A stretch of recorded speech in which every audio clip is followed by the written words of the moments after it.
Sebuah bangunan ruko berlantai 2 milik penjual mainan di Pasar Pagi Tambora, Jakarta Barat terbakar. Banyaknya material yang mudah terbakar membuat api cepat membesar. 17 unit mobil pemadam kebakaran diterjunkan ke lokasi. Api padam 1 jam kemudian.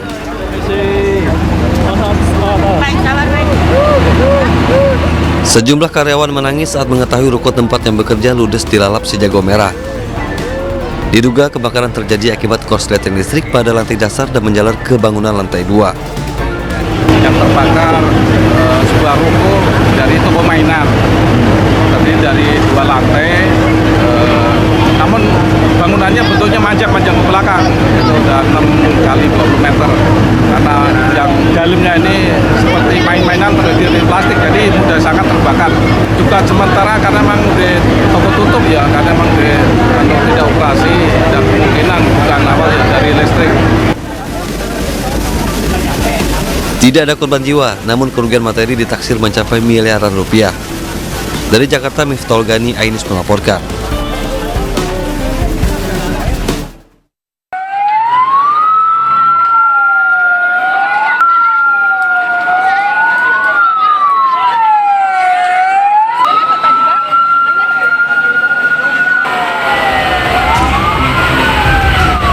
Kebakaran besar melanda satu unit toko pakaian di Pasar Martapura, Kabupaten Banjar, Kalimantan Selatan, Selasa pagi.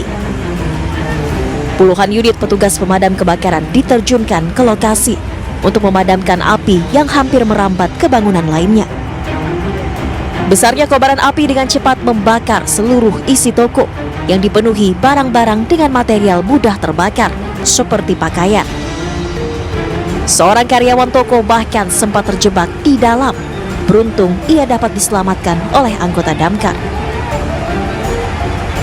Titik api diduga berasal dari gudang penyimpanan barang dan membesar dengan cepat karena kondisi cuaca panas terik. Objek yang terbakar ini pertokoan. Ada kendala nggak, Bang? Kendala kita yang pertama, posisi kita masuk pertama itu pintu utama itu terkunci. Oke. Jadi kita untuk masuk ke dalam itu menggunakan akses jendela. Penyebab kebakaran diduga akibat arus pendek listrik. Tidak ada korban jiwa akibat peristiwa kebakaran ini, namun kerugian ditaksir mencapai 500 juta rupiah. Dari Kabupaten Banjar, Kalimantan Selatan, Sairi Ainus melaporkan.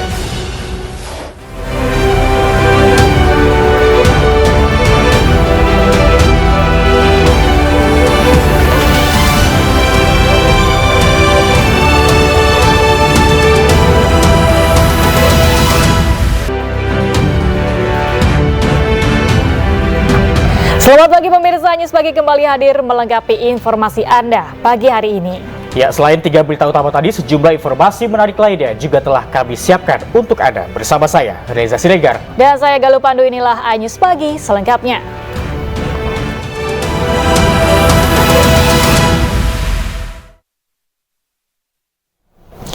Pemirsa, kita awali informasi News pagi hari ini. Diduga menyerempet sepeda motor dan berusaha kabur. Satu unit mobil diamuk massa di kawasan Makassar, Jakarta Timur. Ya, pengemudi dan penumpang sempat ketakutan hingga diselamatkan petugas.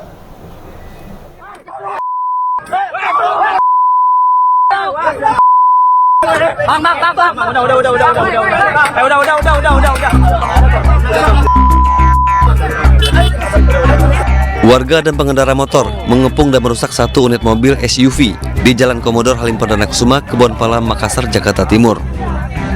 Massa meminta pengemudi mobil keluar, namun akibat takut jadi sasaran amuk massa, pengemudi beserta penumpangnya tetap bertahan di dalam kendaraannya. Aksi massa ini terjadi setelah pengemudi diduga menyerempet pengendara sepeda motor di Jalan Maijen Sutoyo, Kramat Jati. Sempat terjadi kejar-kejaran hingga akhirnya laju mobil terhenti di tengah kemacetan. Amuk massa baru bisa diredam setelah pengemudi diamankan anggota TNI dan diserahkan ke unit Laka Lantas Satuan Wilayah Jakarta Timur untuk proses hukum. Dari Jakarta, Rio Manik, Ainus melaporkan. Seorang balita berusia 1,5 tahun di Goa, Sulawesi Selatan meninggal dunia usai menjalani operasi di bagian kaki. Orang tua balita menduga buah hati kesayangannya menjadi korban malpraktik.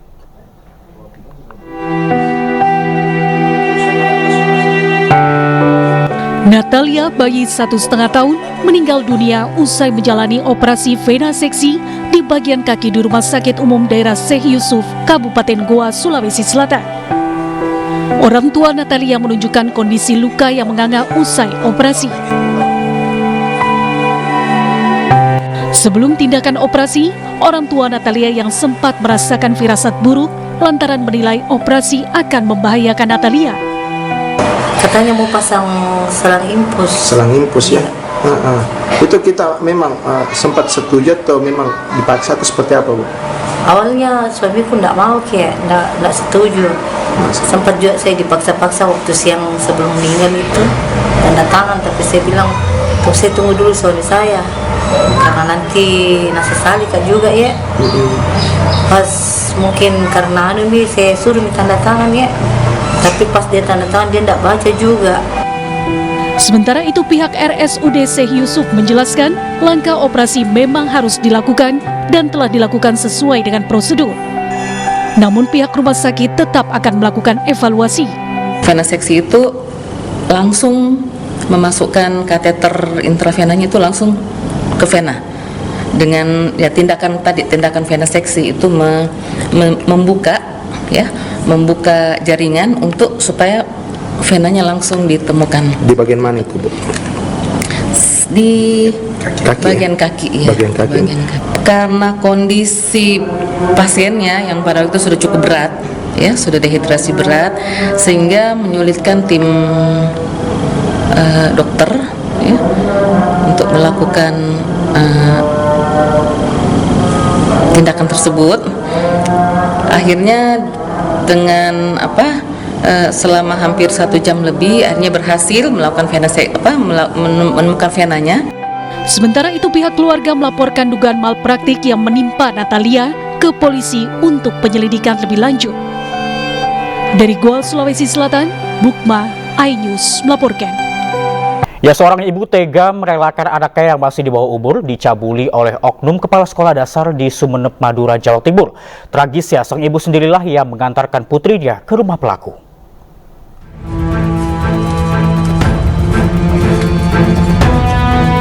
AJ, PNS yang menjabat sebagai kepala sekolah dasar di Desa Kalianget, Kecamatan Kalianget, Sumeneb, Jawa Timur, menjadi pelaku pencabulan terhadap korban T yang masih berusia 13 tahun. Mirisnya aksi pencabulan tersebut atas restu E, sang ibu korban. Bahkan setiap kali akan dicabuli, ibu korban yang mengantar sendiri ke rumah pelaku. Diketahui pencabulan ini beralasan ritual pesugihan dan korban diiming-imingi sebuah sepeda motor. Dari hasil penyelidikan sudah terjadi 5 kali. Dengan lokasi yang sama atau berbeda? Lokasi berbeda, yang 3 di Sumeneb, yang 2 di hotel salah satu Surabaya. Alasannya ritual biar tidak diketahui hubungan perselingkuhan antara tersangka dengan ibu korban yang sudah berjalan sejak lama. Terkait iming-iming lain mungkin ada? Iming-iming lain bahwa nanti korban akan dibelikan atau dijanjikan motor metik. Oknum kepala sekolah dan ibu korban saat ini diamankan oleh Polres Sumeneb. Akibat perbuatannya, oknum pelaku kepala sekolah dan ibu korban dijerat pasal perlindungan anak dan tindak pidana perdagangan orang dengan ancaman hukuman 15 tahun penjara. Dari Sumeneb, Jawa Timur, Abdul Rahim, iNews melaporkan. Kebakaran hutan dan lahan kembali terjadi di kawasan Taman Nasional Bromo Tengger Semeru di Lumajang, Jawa Timur.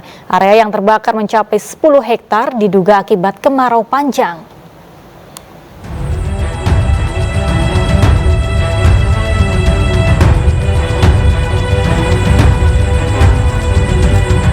Asap tebal muncul dari pegunungan ebeng-ebeng di kawasan Taman Nasional Bromo Tengger Semeru di Desa Argosari, Lumajang, Jawa Timur. Kencangnya angin membuat api cepat meluas dan membakar pohon dan semak belukar yang kering karena kemarau. Luas hutan dan lahan yang terbakar mencapai 10 hektar, diduga akibat gesekan ranting pohon. Biasanya itu dari gesekan angin itu, Mas. Dari pegunungan itu biasa anginnya kan kadang-kadang anginnya terlalu deras gitu, terus anginnya gesek pepohonan itu. Sebabnya itu kalau diakibatkan dari oknum, kemungkinan itu jarang sekali. Mungkin tidak ada karena itu jauh dari jalan yang ditempuh oleh masyarakat tempat. Menurut warga, api mulai terlihat sejak Senin malam. Namun kebakaran yang berada di puncak bukit membuat petugas kesulitan menuju lokasi. Dari Lumajang, Jawa Timur, Yayan Nugroho, iNews melaporkan. Sementara itu di Bojonegoro, Jawa Timur, pemirsa, seluas lebih dari 1 hektar lahan pohon jati milik warga ludes terbakar. Peristiwa kebakaran ini diduga akibat sengaja dibakar oleh orang yang tak bertanggung jawab hingga api membesar. Kebakaran lahan yang ditanami pohon jati terjadi di Desa Sumberjo Kidul, Kecamatan Sukosewu, Kabupaten Bojonegoro, Jawa Timur. Pembakaran liar. Banyaknya selasar daun jati kering yang rontok membuat api dengan cepat membesar. Lahan jati yang terbakar diketahui milik Haryadi, terbakar diperkirakan mencapai 1 hektar tanaman pohon jati. Api baru bisa dipadamkan setelah petugas dari Dinas Pemadam Kebakaran dan Penyelamatan dikerahkan ke lokasi.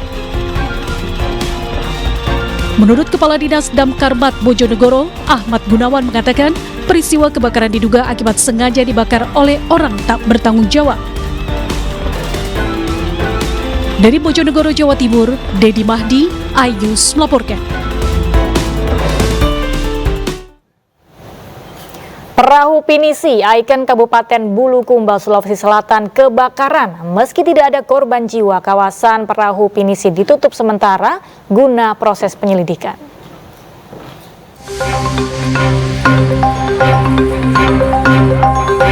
Perahu pinisi, ikon Bulukumba, Sulawesi Selatan yang berada di puncak Gedung 1 atap Sulawesi Selatan terbakar.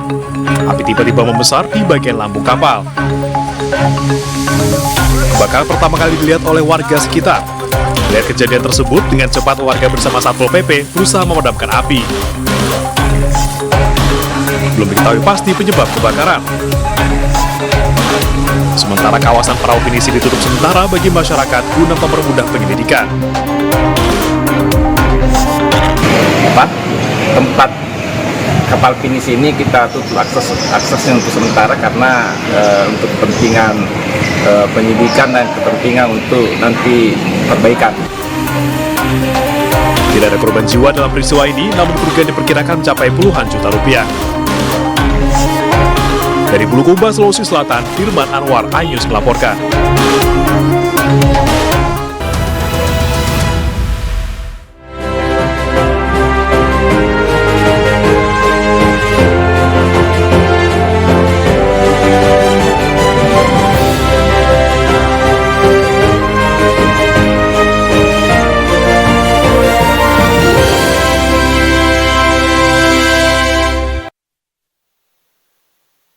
Anda masih bersama kami di iNews Pagi. Pemirsa, momen bahagia mewarnai kedatangan Paus Fransiskus di Bandara Soekarno-Hatta, Tangerang, Banten. 2 orang anak yang mengenakan baju adat Jawa dan Papua mendapat cindera mata berupa rosario usai memberikan bunga selamat datang kepada Paus.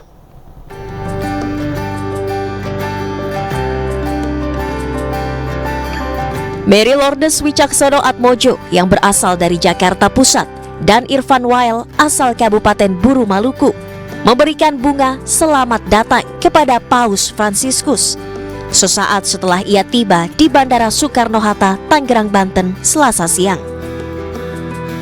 Usai menerima buket bunga, Paus terlihat memberikan cindera mata untuk kedua anak yang masing-masing berusia 6 dan 12 tahun ini.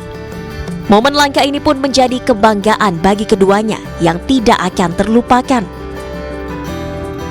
Mereka juga mengaku bahagia mendapat cindera mata berupa rosario yang diberikan langsung oleh pemimpin gereja Katolik sedunia. Kamu juga dikasih sesuatu ya? Itu dikasih apa? Boleh tahu? Apa? Rosario. Oh, rosario. Dibawa nggak rosarionya? Simpen ya?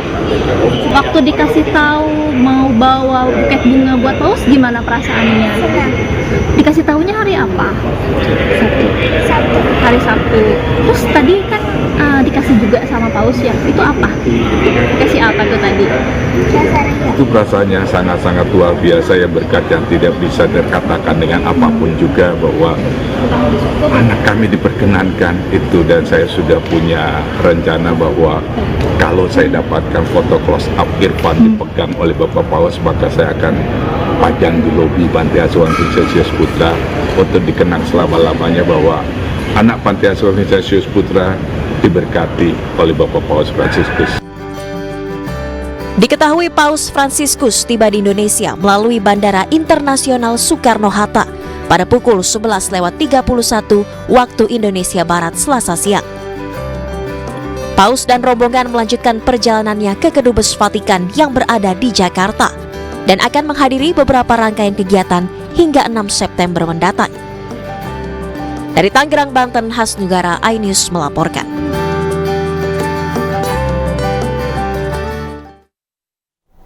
Pemirsa, pelukan hangat dari anak-anak panti asuhan Pondok Si Boncel menyambut kedatangan Paus Fransiskus hari pertama di Indonesia yang berlangsung di Kedutaan Besar Vatikan, Jakarta Pusat pada Selasa siang. Li integrano nell'asilo normale, ma sono tutti bambini senza genitori. Grazie, Santità. Paus Fransiskus disambut hangat dan meriah oleh sejumlah anak-anak yatim piatu dari panti asuhan Pondok Si Boncel pada hari Selasa setibanya di Kedutaan Besar Vatikan di Jalan Medan Merdeka Timur, Jakarta Pusat. Selain berjumpa dengan anak-anak panti asuhan, Paus Fransiskus juga bertemu para peserta lansia dan tunawisma yang didampingi oleh komunitas San Edigio Indonesia, sebuah perkumpulan awam Katolik yang berkomitmen untuk pelayanan sosial. Menutup perjumpaan, anak-anak pun langsung mempersembahkan lagu untuk Paus Fransiskus.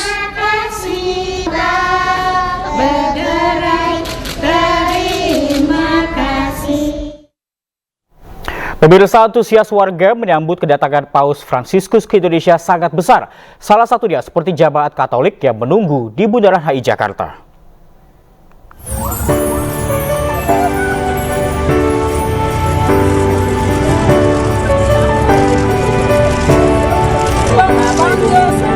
Suster Maria, seorang jemaat Katolik, menangis haru ketika melihat Paus Fransiskus menyapa warga dari dalam mobil. Dari dalam mobil, Paus yang mengenakan jubah putih tersenyum hangat dan melambaikan tangan kepada masyarakat yang telah menantinya di kawasan Bundaran Hotel Indonesia. Hal ini membuat jemaat Katolik yang antusias menunggu rombongan Paus melintas terharu dan menangis. Menunggu kedatangan Bapak Paus Fransiskus pertama yang dalam kami Katolik biasanya disebut Bapak Suci. Ya. Bagaimana perasaan ketika melihat Paus? Perasaan saya pertama itu saya memang senang ya. Saya ingin melompat ke depan tapi dilarang oleh bapak-bapak polisi, katanya nggak boleh lewat di garis kuning ini. Jadi di belakang begitu lewat. Ketika memberikan salaman Viva Padre ya, Viva Padre itu artinya hidup Bapak. Itu ada rasa bangga sekali, bangga, terharu, dan saya bangga dengan Indonesia ya. Maksudnya negara Indonesia negara yang terbesar Muslim di dunia, tapi begitu sukacita menerima pemimpin agama Katolik, pemimpin kami di tempat ini. Paus Fransiskus tiba di Bandara Soekarno-Hatta pada pukul 11.30 waktu Indonesia Barat. Pemimpin umat Katolik itu rencananya akan tinggal di Kedutaan Besar Vatikan dalam kunjungan apostolik selama 3 hari ke depan. Dari Jakarta, tim liputan iNews melaporkan.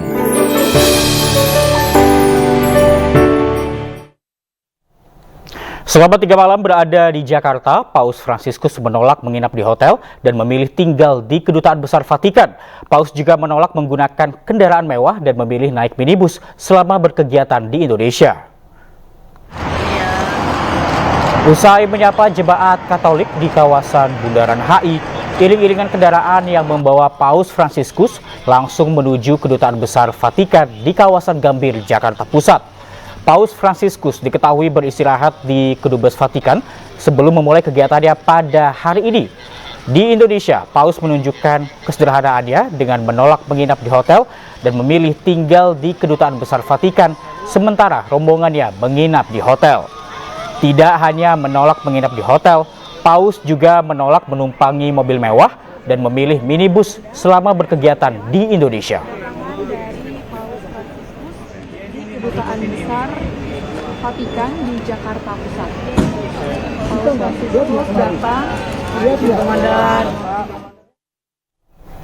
Ya pemirsa, masyarakat Indonesia menyambut baik kedatangan pemimpin tertinggi Gereja Katolik Paus Fransiskus di Jakarta. Paus Fransiskus menjalani tur pertama selama 12 hari keliling Asia Tenggara dan Oseania.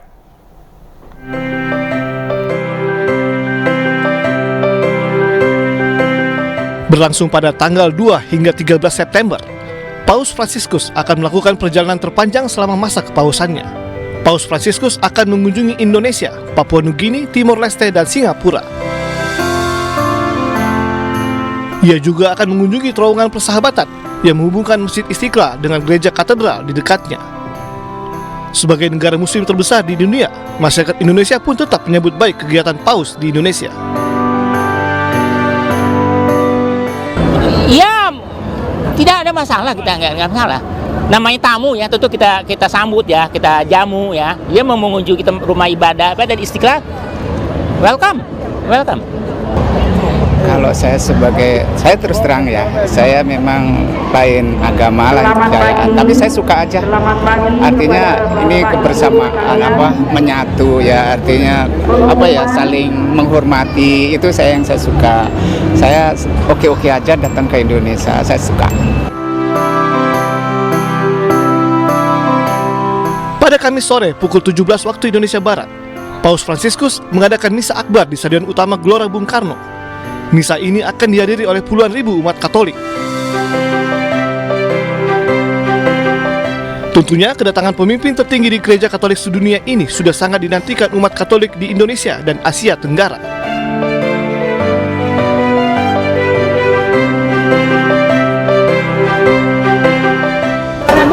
Suatu kebahagiaan ya bagi negara kita, khususnya kita umat Katolik, dan semoga kunjungan Bapak Sri Paus bisa membangun toleransi beragama di negara Indonesia tercinta. Among all of the Asian country, Pope choose here. I mean, it's very, how to say, not all of us who have the opportunity to meet him face to face, or at least he visit the place. So to us, this is a very one lifetime opportunity to get this feeling. I don't know how to say it.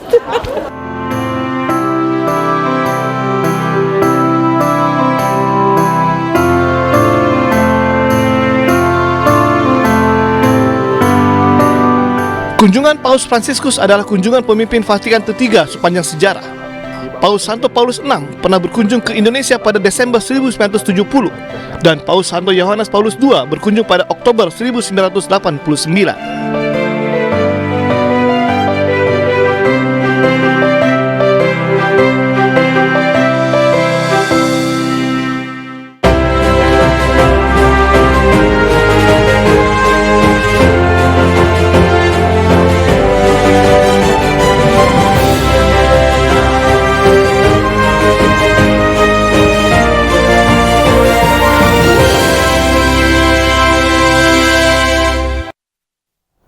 Pemirsa, audisi ajang pencarian bakat Indonesian Idol di kota Surabaya, Jawa Timur berlangsung meriah. Ribuan peserta audisi dari berbagai wilayah di Jawa Timur dan juga di luar daerah ini sangat antusias mengikuti audisi bergengsi Indonesian Idol Season 13.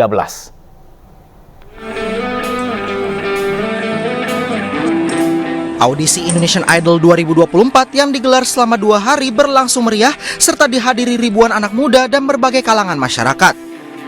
Digelar di kampus 3 Universitas Widya Mandala Hall Pakuwon City, Surabaya, Jawa Timur, para peserta audisi menunjukkan talentanya masing-masing di bidang tarik suara. Persiapan audisi yang pasti saya ambil olah vokal supaya lebih maksimal. Terus habis itu kita juga menyiapkan mental, lagu, kesehatan paling penting. Ini sangat ini ya, melihat bakat banget ya. Kayak bener mencari kualitas yang terbaik banget.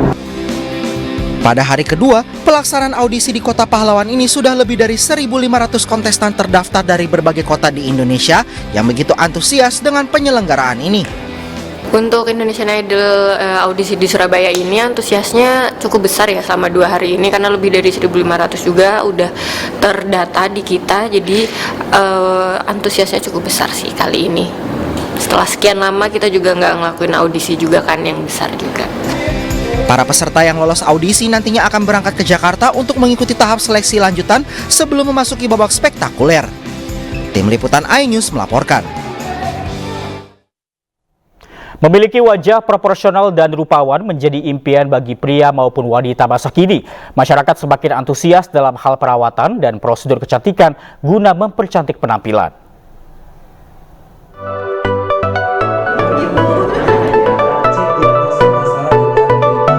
Untuk menjadi cantik, banyak cara dilakukan para wanita, salah satunya dengan bedah plastik.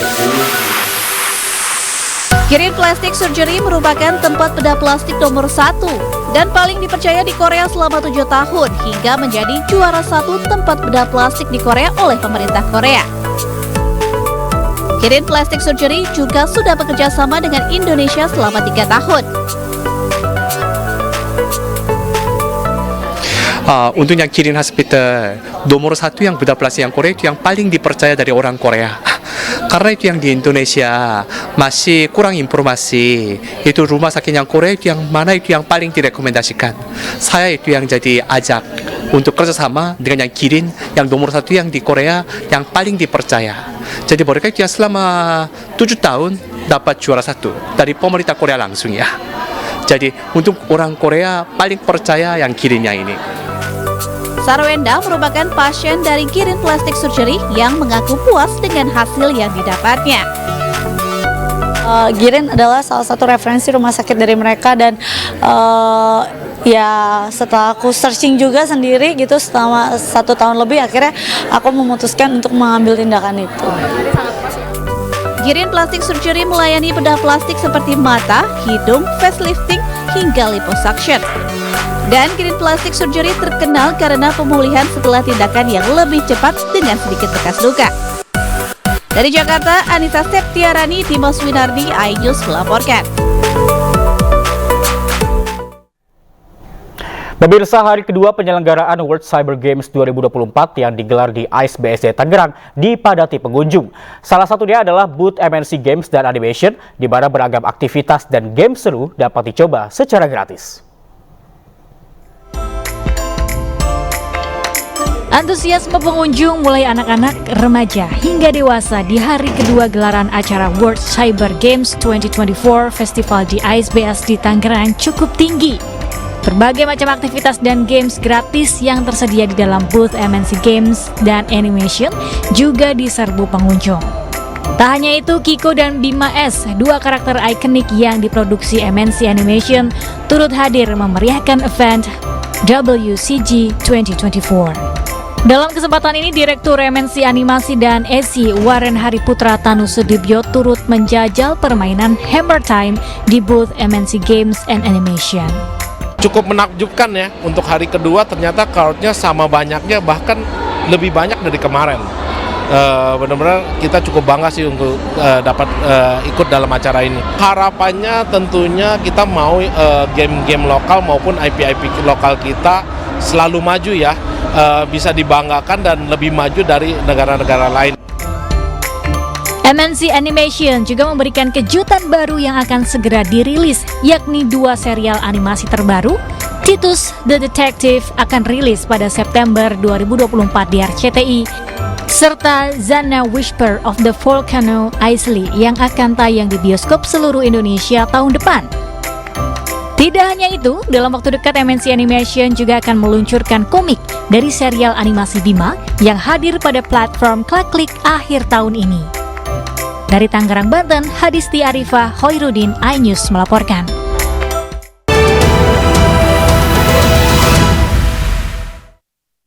Ya pemirsa, masih di Aidis Pagi bersama saya Reza Siregar dan Galuh Pandu. Pemirsa, demikian tadi adalah berita pilihan dalam Aidis Pagi hari ini dan kita ke informasi berikutnya. Pemirsa, Presiden Republik Indonesia Joko Widodo siap menyambut kunjungan Paus Fransiskus di Istana Kepresidenan Rabu hari ini. Kunjungan Paus Fransiskus tidak hanya bersifat kenegaraan tetapi juga bersifat keagamaan.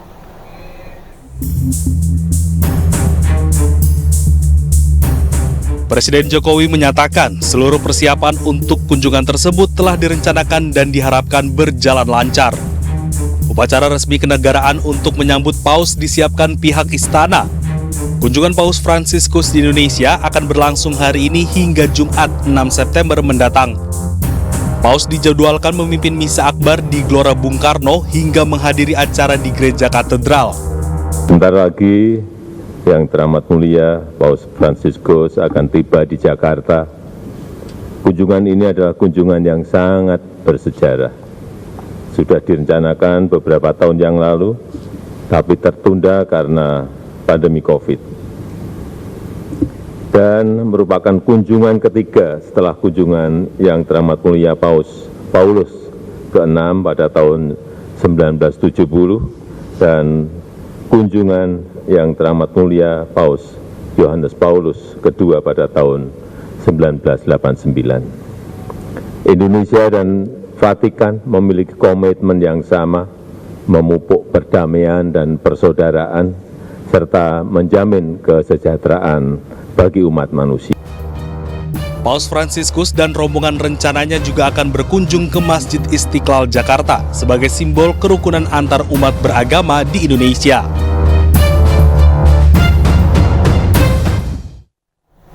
Ya, dan pemirsa, untuk mengetahui informasi lebih lanjut terkait jelang pertemuan Jokowi dan Paus Fransiskus di Istana Merdeka, kita terhubung dengan rekan Amrina Rida di depan Istana Merdeka, Jakarta Pusat. Selamat pagi, Amrina. Bagaimana pengamanan jelang pertemuan Presiden Jokowi dengan Paus Fransiskus? Ya, halo, selamat pagi Reza dan juga Galuh. Memang benar seperti informasi yang tadi Reza sampaikan bahwa hari ini rencananya akan dilanjutkan kembali agenda dari Paus Fransiskus yang kemarin telah tiba di tanah air. Nah, hari ini dijadwalkan nanti pada pukul 10 pagi Paus Fransiskus akan mengadakan pertemuan dengan Presiden Joko Widodo selaku Presiden Republik Indonesia. Dan apabila kami melihat terkait dengan bagaimana pengamanan di area sekitar Istana Merdeka, memang untuk dini hari ini masih belum terlihat adanya pihak pengamanan yang merapat begitu ya, meskipun informasinya selama keberadaan dari Paus Fransiskus ini akan ada lebih dari 4.000 personel keamanan yang dikerahkan untuk bisa memperlancar ataupun juga memberi kelancaran pada agenda yang dilakukan oleh Paus Fransiskus. Namun untuk pada dini hari ini, untuk di sekitar istana sendiri kami belum melihat adanya pihak keamanan yang merapat. Mungkin nanti sekitar sebelum pukul 10 ketika sudah mulai terang begitu baru akan muncul ataupun juga baru akan merapat pihak keamanan untuk bisa nantinya ikut mempersiapkan adanya agenda pertemuan antara Paus Fransiskus dengan Presiden Joko Widodo yang tentunya akan membahas beberapa hal, mungkin salah satunya adalah terkait dengan kerjasama antara Vatikan dengan Indonesia. Selain nantinya akan mengadakan pertemuan dengan Presiden Joko Widodo di Istana Merdeka, nanti Paus Fransiskus juga diagendakan untuk mengunjungi Gereja Katedral, di mana untuk jadwal kunjungan Paus Fransiskus ke Gereja Katedral ini akan dilaksanakan pada pukul 15 atau pada pukul 3 sore, di mana di sana nantinya Paus Fransiskus akan bertemu dengan sejumlah uskup dan juga pihak-pihak dari Gereja Katolik yang ada di Indonesia. Dan Paus Fransiskus sendiri pun juga dijadwalkan untuk nanti melakukan kegiatan lain sekitar pada pukul 17.30 ataupun juga setengah 6 sore, yakni untuk meresmikan Pusat Pendidikan Pemuda Scholas Occurrentes di Indonesia yang mana akan dilaksanakan di area kompleks Gereja Katedral atau lebih tepatnya di Geraha Pemuda.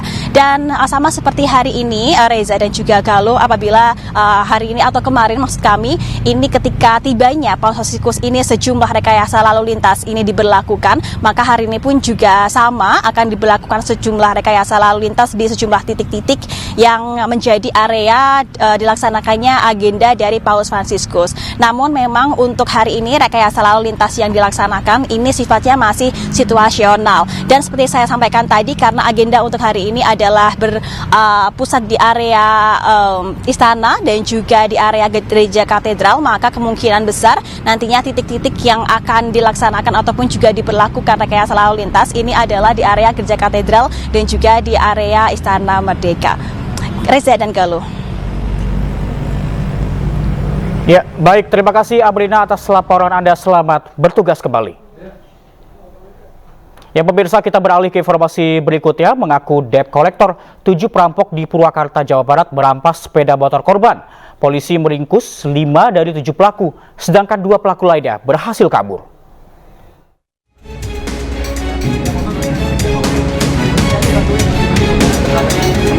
Petugas unit Jatanras Satuan Reserse dan Kriminal Satreskrim Polres Purwakarta meringkus 5 perampok yang mengaku penagih utang di tempat persembunyiannya di wilayah Purwakarta, Jawa Barat. Kelima pelaku ditangkap karena merampas motor milik warga Purwakarta di Jalan Raya Sadang, Purwakarta.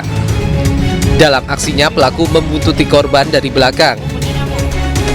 Setibanya di TKP dengan mengaku petugas debt collector, pelaku memepet dan merampas motor korban dengan alasan motor korban menunggak pembayaran angsuran. Pelaku kabur usai merampas motor korban. Dalam 1 bulan terakhir, komplotan pelaku telah beraksi di 3 lokasi di wilayah Purwakarta. Terjadi pada saat korban sedang dalam perjalanan mengendarai kendaraan sepeda motor diikuti oleh para pelaku.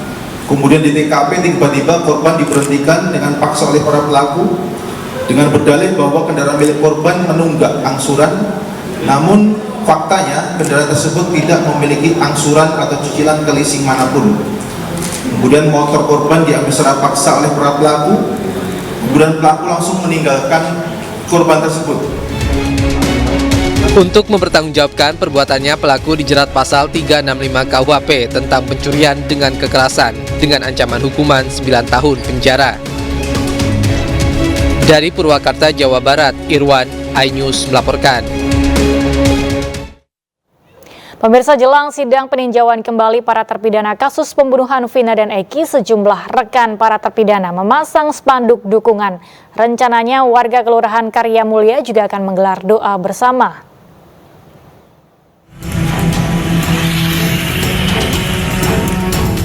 Sejumlah rekan dan mantan terpidana kasus pembunuhan Vina dan Eki Sakatatal memasang sejumlah spanduk di beberapa titik di Jalan Perjuangan Kota Cirebon. Spanduk tersebut bertuliskan dukungan bagi ke-7 terpidana seumur hidup yang akan menjalani sidang peninjauan kembali atau PK pada Rabu esok. Pemasangan spanduk ini dilakukan sehari jelang sidang PK di Pengadilan Negeri Kota Cirebon, Jawa Barat. Dalam rangka mendukung teman kita yang akan menjelang sidang PK. Kebetulan besok juga kita mau mengadakan doa bersama keluarga 7 terpidana dan seluruh warga kampung Saladara dan sekitarnya.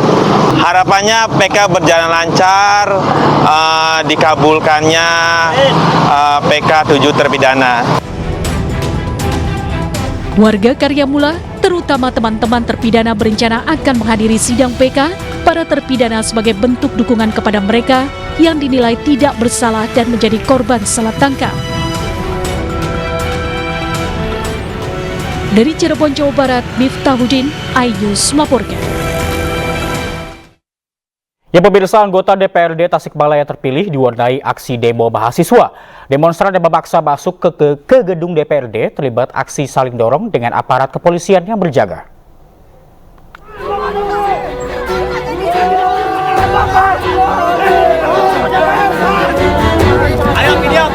Pelantikan anggota DPRD Kota Tasikmalaya, Jawa Barat diwarnai kericuhan aksi demo yang dilakukan oleh mahasiswa yang tergabung dalam PMII dan HMI. Demonstran yang berusaha menyampaikan aspirasi mereka kepada anggota DPRD terpilih dihadang oleh petugas keamanan gabungan. Kericuhan dan aksi saling dorong pun terjadi antara massa dan petugas.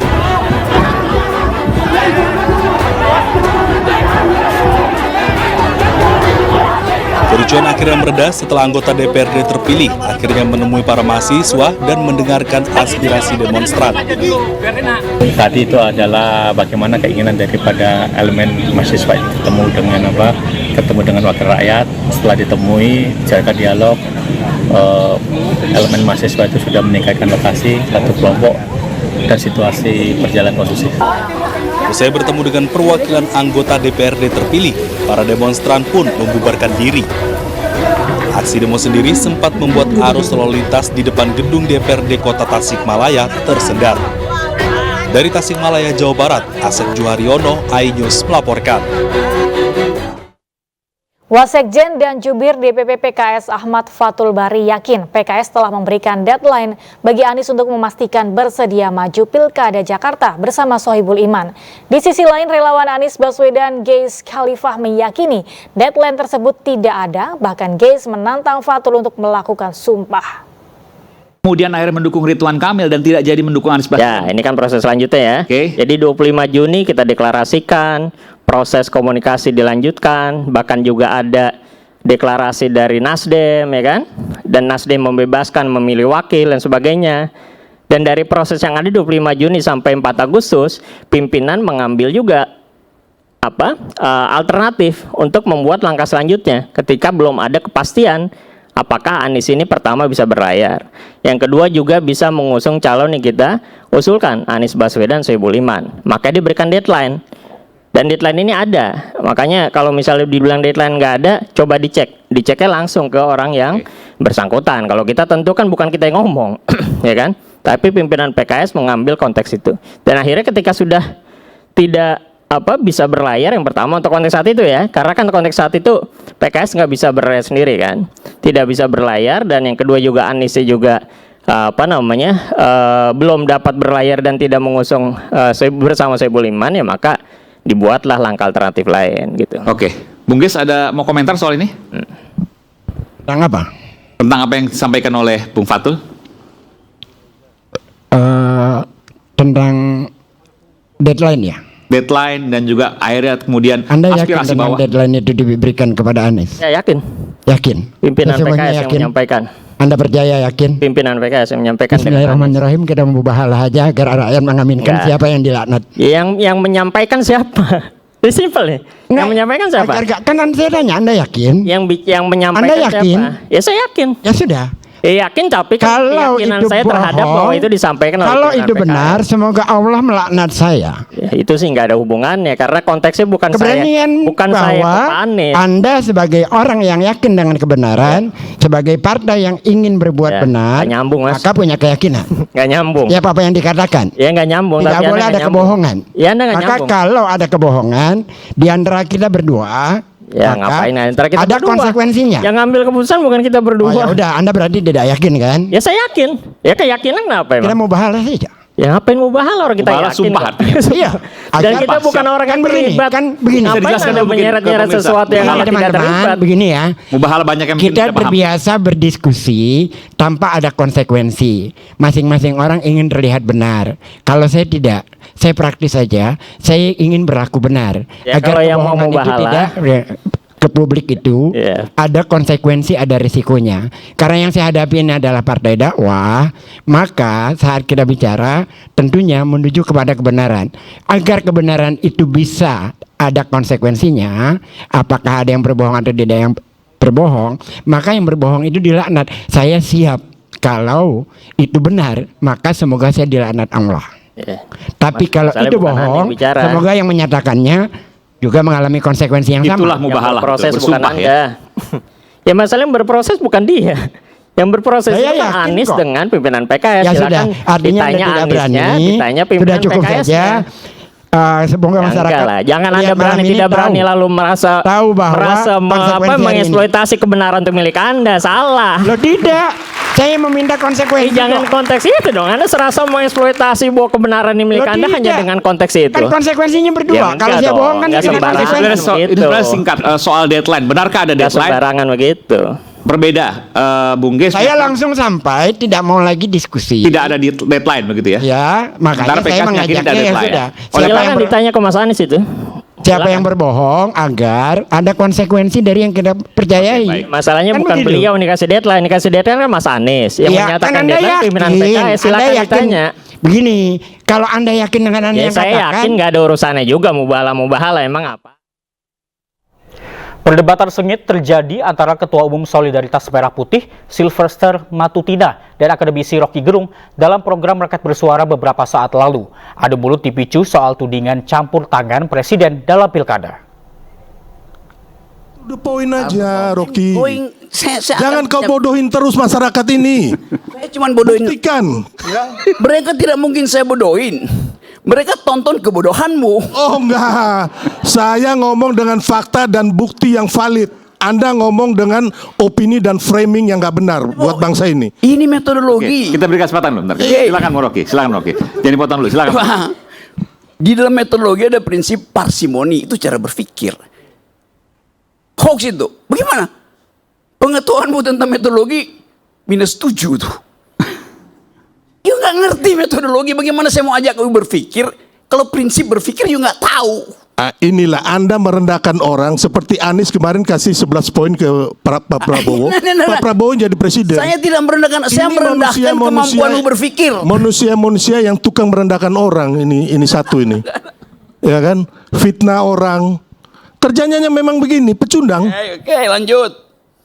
Minum dikit. Sebelum Rocky ya. Mau lanjutin? No, saya mau lanjutin. Nanti saya beri kesempatan. Sabar. Oke. Minum dulu, minum. Seseorang yang mengklaim punya otak, dia tahu basis otaknya apa tuh. Itu cara berpikir tadi. Saya baru terangkan satu hal kecil, parsimoni, dan you nggak tahu. Bagaimana mungkin you punya ijazah nggak tahu apa itu parsimoni? Astaga. Di dalam hukum pun ada prinsip parsimoni. Mau saya terangkan? Rocky. Tunggu, saya mau terangkan. Saya mau ajarin you kan. Enggak, saya nggak perlu diajari oleh Anda. Tunggu, Anda lulus fakultas hukum? Sebagai orang hukum, saya minta bukti. Oke, saya terangin Saya sekarang. minta bukti. Oke. Ya kan kau nggak usah ngomong panjang lebar, saya hanya minta bukti kau mana. Oke, saya terangkan. Ya? Oke, saya terangkan. Itu aja, kita orang hukum. Oke, saya mau terangkan. Berdasarkan bukti dan fakta itu loh. Iya, saya mau terangkan sekarang. Kau ngomong panjang kali lebar, kau bodohin orang lain. Saya jangan. Ngaco kamu ini. Dia minta bukti. Buktikan. Untuk membuktikan perlu cara pembuktian, right? Cara pembuktian. Ayo silakan. Oke. Anda mau bukti yang kompleks atau yang parsimoni? Terserah Anda mau kasih bukti apa aja. Ya. Rakyat mendengar. Anda bohong atau bukti itu asli atau bohong? Saya kasih bukti parsimoninya ya. Di dalam ilmu hukum ada prinsip. Pacta sunt servanda, a pact must be served. Tahu prinsip itu? Dalam ilmu hukum. Sudahlah, saya ini bukan mahasiswa baru yang Anda harus terangkan. Anda tahu nggak supaya sekarang ngomong aja mana buktinya itu loh. Ini saya mau terangin. Enggak, kita kalau di pengadilan bro ya, nggak ada kita ngomong panjang-panjang kayak begini. Langsung mana buktinya? Hakim akan minta itu. Oke, Anda hakim ya. Oke, saya terangin ya. Buktinya namanya pacta sunt servanda. Tahu nggak istilah itu?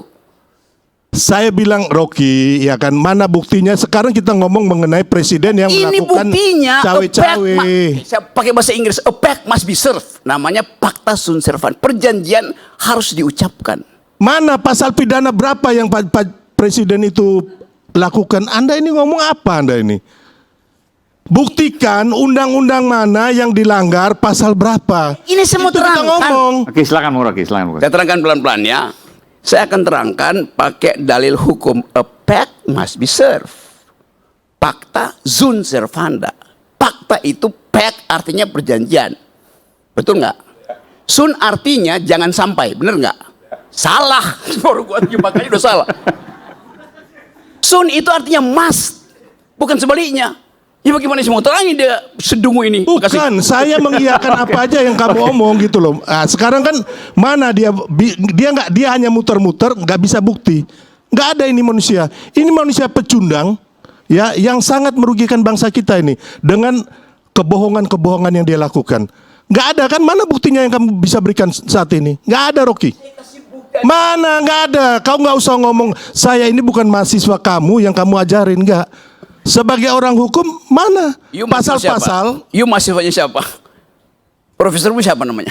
Nggak perlu kau tahu ya. Yang sekarang ini mana pasal-pasal yang dilanggar oleh presiden. Saya mau terangkan itu. Nggak usah lah kau ngomong banyak kayak begitu. Baru mau terangkan prinsip. Enggak. Kita orang hukum, kita mau ngomong. Kenapa you bodoh dengan prinsip itu? Kau.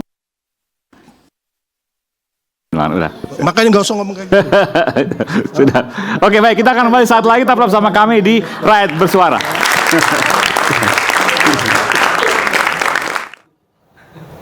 Bakal calon Gubernur Pramono Anung dan wakilnya Rano Karno bertemu dengan mantan Gubernur DKI Jakarta, Fauzi Bowo atau Foke.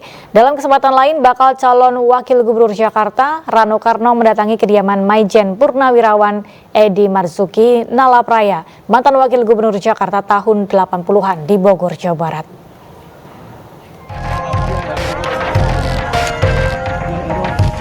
Kedatangan Pramono Anung dan Rano Karno mendapat sambutan hangat dari mantan Gubernur Jakarta Fauzi Bowo.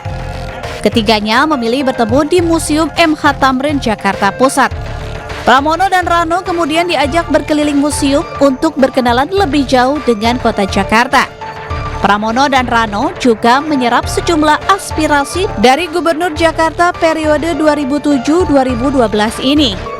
Fauzi Bowo berharap pemimpin baru Jakarta harus lebih baik dari pemimpin sebelumnya.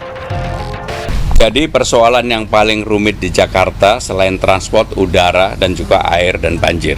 Tapi transport ini menjadi persoalan yang cukup serius. Bang Yos, Bang Foke sudah meletakkan dasar dengan Transjakarta, kemudian dimulailah ada LRT, MRT dan sebagainya. Ini sebenarnya pembahasannya bukan sekarang, ini sudah ada sebelumnya, tapi dieksekusi pada eranya Pak Jokowi. Sehingga dengan demikian, apa yang sudah baik kita teruskan.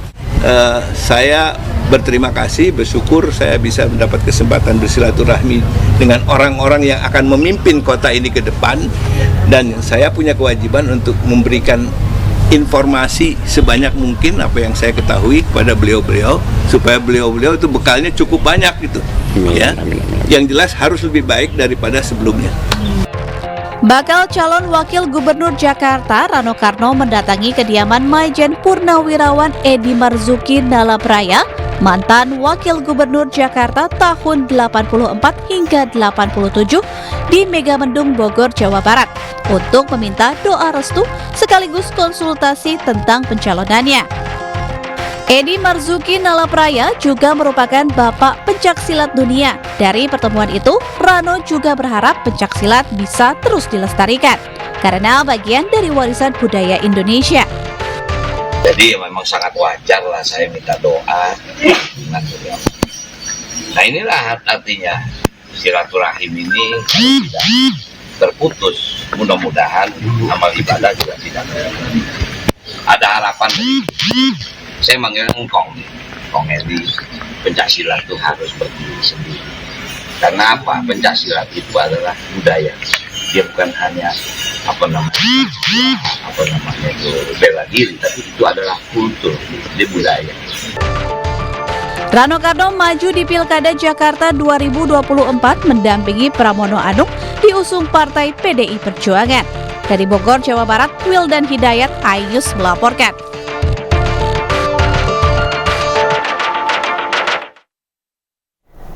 Ya pemirsa, Nisha Ahmad menjadi sorotan publik usai dilantik jadi anggota DPRD Jawa Barat 2024-2029. Adik Raffi Ahmad tersebut melenggang ke kursi legislatif setelah Thorikoh Nasrullah Fitriah, kader PAN, mengundurkan diri. Sementara itu, 50 anggota legislatif Kota Tangerang dilantik dan disumpah di gedung DPRD Kota Tangerang.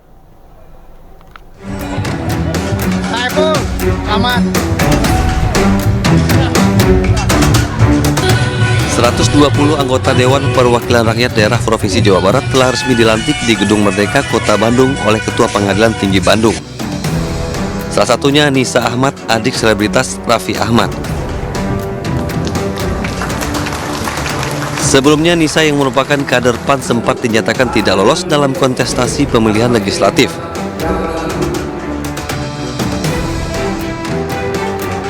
Nisa kalah dari Thorikoh Nasrullah Fitriah, kader PAN lain yang mendapat suara lebih unggul dari dirinya. Namun calon anggota terpilih Thorikoh Nasrullah Fitriah mengundurkan diri sehingga Nisa Ahmad menggantikannya.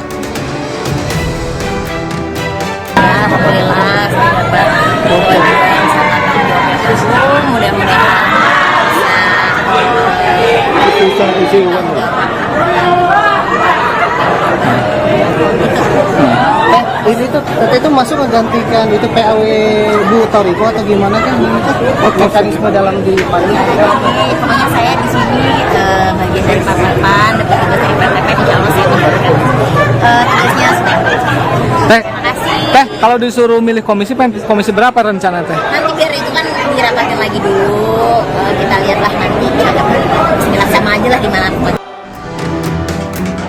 Sementara itu, sebanyak 50 anggota legislatif Kota Tangerang terpilih dari 10 partai politik mengikuti proses pelantikan dan sumpah janji di gedung DPRD Kota Tangerang Senin sore. Pelantikan ini berdasarkan surat keputusan KPUD Kota Tangerang nomor 527 tahun 2024 yang mengesahkan penetapan calon terpilih anggota DPRD Kota Tangerang pada pemilu 2024. Dengan pelantikan ini, anggota DPRD Kota Tangerang diharapkan dapat menjalankan amanah rakyat dengan sebaik-baiknya serta berperan aktif dalam pembangunan dan pengawasan Kota Tangerang selama 5 tahun ke depan. Tim Liputan iNews melaporkan. Polisi menangkap mantan Bupati Batubara Zahir, tersangka kasus suap seleksi pegawai pemerintah dengan perjanjian kerja. Meski berstatus tersangka, Zahir sebelumnya telah mendaftarkan diri ke KPUD Batubara sebagai bakal calon bupati.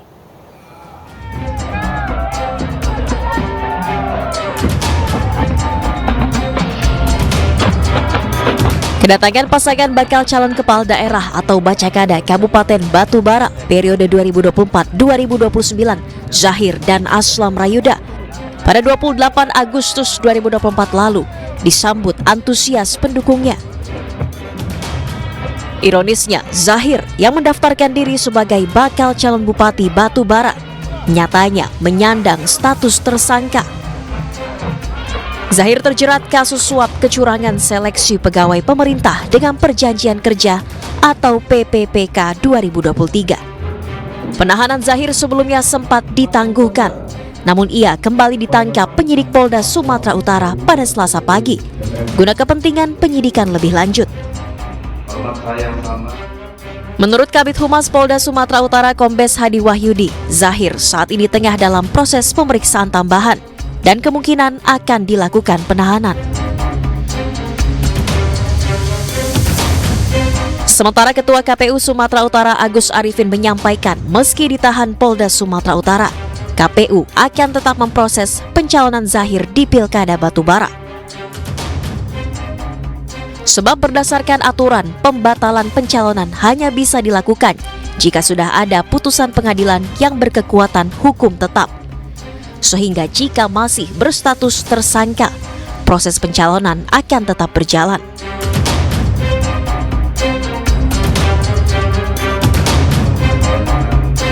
Sebelumnya meski telah menyandang status tersangka, Zahir mendaftarkan diri sebagai bakal calon bupati Batubara ke KPU. Ia berpasangan dengan Aslam Rayuda. Pasangan ini diusung PDIP, Hanura, dan Partai Umat. Dari Kabupaten Batubara, Sumatera Utara, Tim Liputan iNews melaporkan.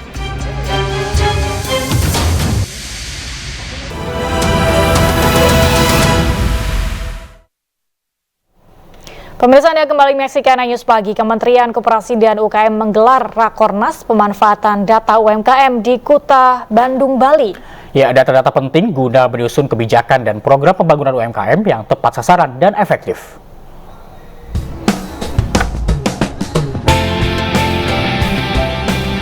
Rakornas pemanfaatan data UMKM yang diselenggarakan Kementerian Koperasi dan UKM di Bali melibatkan 600 peserta, diantaranya kepala dinas yang membidangi koperasi dan UKM di 37 provinsi di tanah air, 455 kepala dinas yang membidangi koperasi dan UKM dari kabupaten kota. Secara umum, tahapan pelaksanaan pendataan lengkap Kementerian Koperasi dan UKM dimulai pada tahun 2021 dengan fokus membangun standarisasi dan sistem informasi data tunggal KUMKM. Di tahun 2022 dilakukan pengumpulan data lengkap di 34 provinsi dan 240 kabupaten kota. Selanjutnya melaksanakan pendataan lengkap di 32 provinsi dan 215 kabupaten kota, serta menyusun Peraturan Menteri Koperasi dan UKM Nomor 7 Tahun 2023 pada tahun 2023. Kita ingin ke depan program-program untuk pengembangan UMKM itu lebih tepat sasaran. Karena sekarang ini banyak program kegiatan baik di pusat maupun daerah nggak tepat sasaran, ya karena tidak menggunakan data, tidak berbasis data. Kita tahu bahwa program ini atau kegiatan ini adalah salah satu prioritas nasional yang sudah kita lakukan sejak tahun 2021 yang lalu, di mana kita mulai dengan membuat aplikasi, kemudian kita langsung melakukan pendataan lengkap. Jadi saya garis bawahi bahwa ini adalah kegiatan survei langsung kepada para pelaku UMKM. Sementara tahun 2024 melanjutkan pendataan lengkap di 4 provinsi dan 61 kabupaten kota dengan target 4 juta UMKM. Dari Badung, Bali, Agus Alit, iNews melaporkan.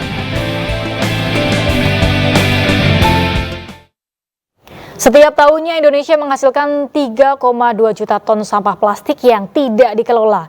Dengan memanfaatkan inovasi dan teknologi, Kadin berupaya mendukung pemerintah Indonesia dalam menghadapi tantangan pengelolaan sampah.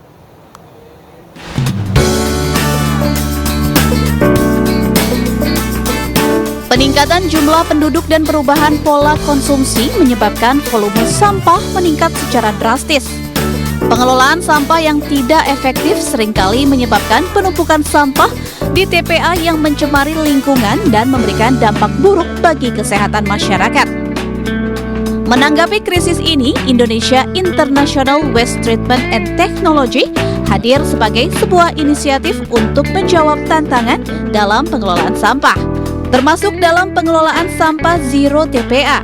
Acara ini menampilkan teknologi inovatif dan ramah lingkungan pengelolaan sampah dari berbagai negara yang diharapkan dapat menjadi solusi bagi pemerintah daerah, sektor swasta, dan masyarakat. Data BPS menyampaikan bahwa saat ini kita merupakan salah satu penghasil sampah terbesar di dunia. Kita mencapai 31,9 juta ton dalam hal ini. Dan dari sekian dan dari sebanyak itu kita belum bisa mengelola menjadi sampah yang produktif. Artinya sampah itu bisa dikelola dengan baik dengan memanfaatkan inovasi dan teknologi yang sudah ada saat ini, ya, untuk dijadikan menjadi peluang usaha. Launching dan media gathering IIWTT 2024 ini akan menjadi momen penting untuk memperkenalkan rangkaian kegiatan yang akan digelar pada 5-6 November 2024 di Jakarta Convention Center. Dari Jakarta, Herutri Yuniarto, iNews melaporkan.